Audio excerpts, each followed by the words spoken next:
Hey everybody, welcome to KM Reviews. I am Niddleman. Today I'm bringing you a spoiler-free review for Fate of the Furious, the 8th movie in the Fast and the Furious franchise.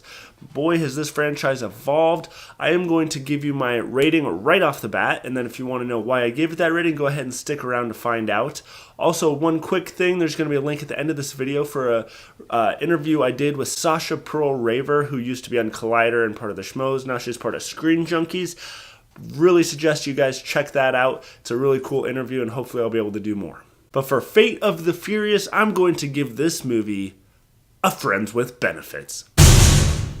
Utterly ridiculous and awesome in all the right ways. So does this movie have a good story? No. Is this movie realistic? No. Is this movie fucking entertaining? Hell yeah, this movie is a blast. Now, this franchise started off in a more realistic tone. It was just kind of an undercover cop movie with street racers, and it was starting to die off, especially when they got to Tokyo Drift.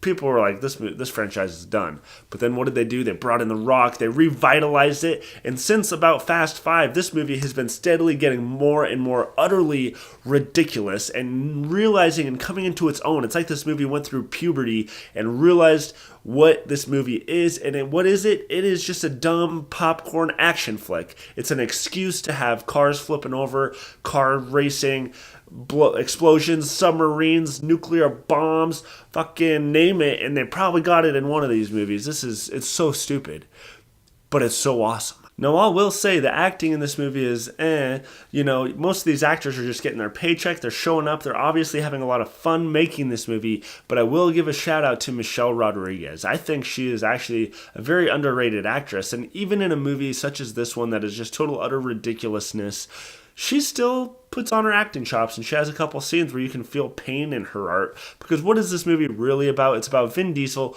going against the family. You never go against the family. And he does, and Michelle Rodriguez is the one that goes, no, there's got to be something more to this. He wouldn't just turn on us. And you kind of go through an emotional journey.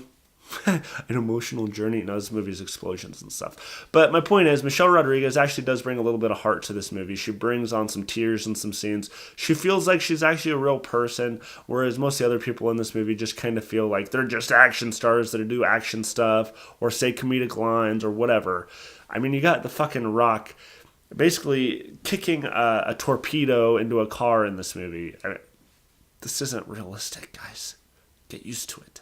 And I've come to find out one of the biggest tropes to this movie franchise is pretty much whoever the bad guy is that they're going against in one movie is usually helping him the next movie. I mean, look, we had The Rock going against him, then he teams up with him. You got Jason Statham going against him, now he's teaming up with him. Then this one, Charlize Theron's going against him. Probably the next movie, she'll probably be teaming up with him. Who the hell knows? And they'll find some other actor to be the next bad guy and the next bad guy. Eventually, all the bad guys will be the team, and I don't know. It's kind of silly.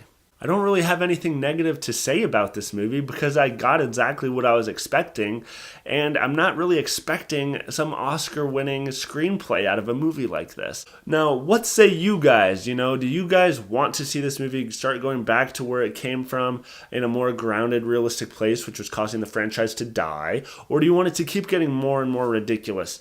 I don't know. Let me know and comment below. Also, remember, you can follow me on Facebook, Twitter, and Instagram at Niddleman. And again, another reminder, watch my interview with Sasha Pearl Raver. She talks about being a woman film critic and being a YouTube star on Collider and Screen Junkies, and she has a lot of interesting stuff to say. She's interviewed about every celebrity you can think of, so make sure you watch that. And stick around for more movie reviews if you can handle it. Go.